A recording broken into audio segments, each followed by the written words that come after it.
না, সংকট তো বহুবিধ। যেটা সামারু মির্জা বলছিলেন, আমি এর আগে বলিনি, আমি খুব সম্মানিত বোধ করছি ওনার সাথে আলোচনা করতে।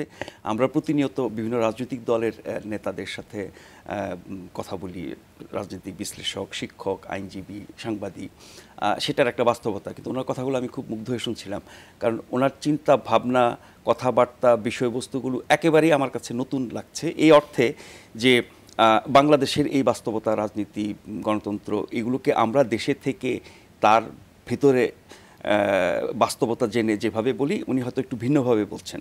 তো ওনার এই দৃষ্টিভঙ্গিটা আমার ভালো লেগেছে। আর অস্ট্রেলিয়ার মতো দেশে তিনি থাকেন, ফলে গণতন্ত্রের যেগুলো মৌলিক বিষয় সেগুলো তিনি বলছিলেন। আমাদের ঘাটতি ওই জায়গাতেই।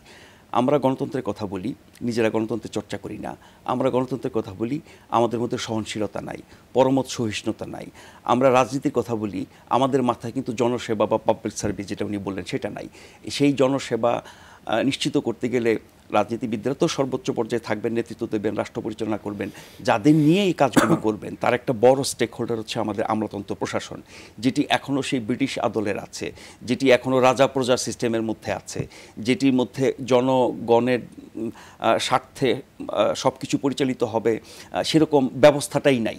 আর আমলাদের মন মানসিকতাই হচ্ছে যে তারা প্রশাসক, তারা শাসক, তাদের পদ পদবিগুলো সেরকম। ফলে আপনি জনসেবার জায়গাটা একটা অনুপস্থিত ব্যাপার।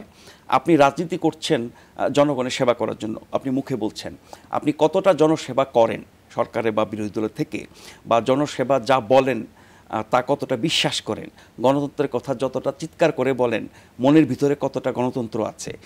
একটা কথা আমরা প্রায় শুনি না, যে আমরা প্রত্যেকেই ব্যক্তি জীবনে এক একজন স্বৈরাচার, কিন্তু ব্যক্তি জীবনের স্বৈরাচারটা সেভাবে এক্সপোজড হয় না, হয়তো পরিবারে বা ছোট পরিসরে আমরা এটা বুঝতে পারি। ওরিয়েন্টাল ডেসপোটিজমের কথা বলতে চাইছেন, তারাই যখন সেই ব্যক্তিটাই যখন বড় কোনো দায়িত্বে থাকেন, রাষ্ট্র ক্ষমতায় থাকেন, বা বড় কোনো প্রতিষ্ঠান বা দলের দায়িত্বে থাকেন, তখন তার গণতান্ত্রিকতাটার চর্চা কতটুকু হয় সেটা আমরা দেখি।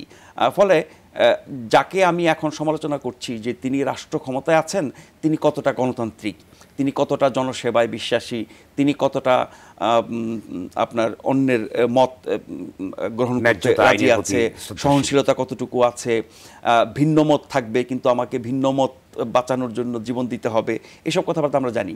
সেই চর্চাগুলোর জায়গায় আমাদের ঘাটতি, সবচেয়ে বড় ঘাটতি। ফলে আমরা যতই গণতন্ত্র করি না কেন, আমাদের নিজেদের মধ্যে যদি সেই পরিবর্তন না আসে, আমরা যদি নিজেদের মন মানসিকতার পরিবর্তন বা সংস্কার না ঘটাই, আপনি যত কাঠামোগত পরিবর্তন, আইন কানুনের পরিবর্তন, বিধি ব্যবস্থা পরিবর্তন করেন না কেন, তাতে কোনো লাভ হবে না। বিধি ব্যবস্থা আপনাকে কিছু কিছু ক্ষেত্রে বাধ্য করতে পারে, কিন্তু ওই বিধি ব্যবস্থা যখন আমার নিয়ন্ত্রণে থাকবে, তখন সেটি আমি আমার মতো করে ব্যবহার করব। আর আমি যখন এই কাজটি করব, আমার এই কাজের ফলে আপনি যখন ক্ষতিগ্রস্ত হবেন, আপনিও ঠিক সেই একইভাবে আচরণ করবেন, আপনার রেসপন্সটা সেরকমই হবে। কিন্তু আমরা জনগণ বনাম রাজনীতিবিদ যে সম্পর্ক, এটা নির্বাচন আসলে যেরকমটা দেখি, সারা বছর কি সেরকম থাকে? বিরোধী দলে থাকলে যেরকমটা দেখি, সরকারি দলে গেলে কি সেরকম থাকে? আমাদের নির্বাচিত জনপ্রতিনিধিরা কতটা জনপ্রতিনিধিত্ব করেন, বা আমাদের রাজনীতি কতটা জনসেবা, কতটা ব্যবসা, কতটা অর্থনীতি, কতটা লাভবান হওয়ার ব্যাপার, সেটা ক্ষমতার দিক থেকে হোক, অর্থ সম্পত্তির দিক থেকে হোক, এই জায়গাগুলোর বড় পরিবর্তন দরকার। ফলে যারা নতুন রাজনীতির কথা বলছে, তাদের কথায় কাজে কিন্তু আমি এরকম কোনো লক্ষণ ইঙ্গিত দেখছি না। আর মৌলিক জায়গাটা এগুলো হচ্ছে গণতান্ত্রিক রাজনীতি, সুশাসন, ভালো রাজনীতি, ভালো ব্যবস্থা, সেগুলোর কথা বললাম। কিন্তু সামার মুজিব বলেছেন যে এটা একদিনের বিষয় না, 10 বছরের বিষয়, দীর্ঘ প্রক্রিয়া, একদিনের বিষয়, সেখানে কি কাজ করা দরকার? এটা দীর্ঘ চর্চার ব্যাপার। কিন্তু নতুন রাজনীতিতে যারা আসতে চান, তাদের অনেকের কথায় মনে হয় যে এটা রাতারাতি হয়ে যাবে, ওভারনাইট তারা করে ফেলবে, এখনই সব কিছু বদলে ফেলবে, 53 বছরের সব ব্যর্থতা ঘুচিয়ে তারা কালকেই যেন নতুন একটা বাংলাদেশ তৈরি করে ফেলবে। এই যে তাড়াহুড়া তাদের, এটা হয়তো বয়সের কারণে, উত্তেজনার কারণে, রাজনৈতিক অনভিজ্ঞতার কারণে, এত বড় অভ্যুত্থানের নেতৃত্ব দিয়েছে, তার যে একটা রেশ আছে না মনস্তাত্ত্বিকভাবে, সেই কারণে। কিন্তু এই ছাত্র সমাজের উপর মানুষের আশা ভরসা অনেক বেশি, তারাই ভবিষ্যতের বাংলাদেশ। আমি আপনি থাকবো না, তারাই বাংলাদেশে থাকবে, তারাই দেশ চালাবে। ফলে দেশটা তাদের, আগামীর বাংলাদেশ তাদের, ফলে তারাই আগামীর বাংলাদেশ তৈরি করবে। কিন্তু বর্তমানে যারা আছেন, আগে যারা ছিলেন, তাদের সাহায্য সহযোগিতা, তাদের সাথে বোঝাপড়া ঐক্যের মাধ্যমে যদি কাজটা না করেন তাহলে সেটা সঠিক নাও হতে পারে। আপনার মধ্যে তারুণ্য আছে, আপনার মধ্যে শক্তি আছে, আপনার মধ্যে সাহস আছে, আপনার জ্ঞান গরিমা অনেক বেশি, আপনি গ্লোবাল সিটিজেন, সব ঠিক আছে, কিন্তু আপনার আগে যারা এই কাজগুলো করে এসেছে বা যারা এই কাজ করে বা দেশের জন্য অনেক কিছু করে প্রয়াত হয়েছেন, তাদের অভিজ্ঞতা, তাদের সহযোগিতা যদি আপনি নিতে না চান তাহলে আপনার অর্জনটা এমনিতেই অনেক ছোট হয়ে যাবে। আর যেটা আপনি বলছিলেন যে দীর্ঘ প্রক্রিয়ার ব্যাপার, সময়ের ব্যাপার, ঠিক আছে, কিন্তু মর্নিং শোজ দ্য ডে আপনি নতুন একটা রাজনীতি করতে চান। ফলে এখন আপনি কি বলছেন, কি ভাবছেন, কি করবেন, আপনার লক্ষ্য কি, উদ্দেশ্য কি, আদর্শ কি, বাংলাদেশ সম্পর্কে, ইতিহাস সম্পর্কে, মুক্তিযুদ্ধ সম্পর্কে, বাংলাদেশের যা কিছু অর্জন। তাহলে বৈষম্যবিরোধী ছাত্ররা যে কথাগুলো বলছে বা তারা যে লক্ষ্য নিয়ে এগোচ্ছে, এখানে আপনার অ্যানালাইসিসটা কি আছে? এখনো স্পষ্ট না তাদের রাজনৈতিক আদর্শটা কি হবে, এখনো স্পষ্ট না তাদের রাজনৈতিক লক্ষ্য কি হবে। তারা রাষ্ট্র ব্যবস্থা নিয়ে অনেক কিছু বলেন এবং যেগুলোর সাথে অন্য সবাই একমত না। যেমন ধরেন অভ্যুত্থানকে তারা বিপ্লব বলে তার একটা ঘোষণাপত্র দিতে চেয়েছিল, সেই ঘোষণাপত্রের মাধ্যমে তারা একটা গণপরিষদের নির্বাচন করতে চায়। এখনও তারা বলছে, সবাই যে নির্বাচন বলছে, সব দল কিন্তু জাতীয় সংসদের নির্বাচনকে বোঝাচ্ছে, সরকারও সেটা বোঝাচ্ছে, নির্বাচন কমিশনও সেটা বোঝাচ্ছে। কিন্তু আমাদের যে নতুন রাজনৈতিক শক্তি যারা আগামী মাসে দল ঘোষণা করবেন, তারা কিন্তু সংসদ নির্বাচন চাচ্ছে না, তারা চাচ্ছে জাতীয় পরিষদের নির্বাচন, তার মধ্য দিয়ে এক নতুন সংবিধান তৈরি হবে এবং সেই সংবিধান অনুযায়ী রাষ্ট্র পরিচালনা হবে। এটা তাদের ভাবনা, কিন্তু তার সাথে তো সবার একমত হতে হবে, জাতীয় ঐক্য হতে হবে এবং সেটা বাস্তবায়ন করতে গেলে সবার সহযোগিতা লাগবে।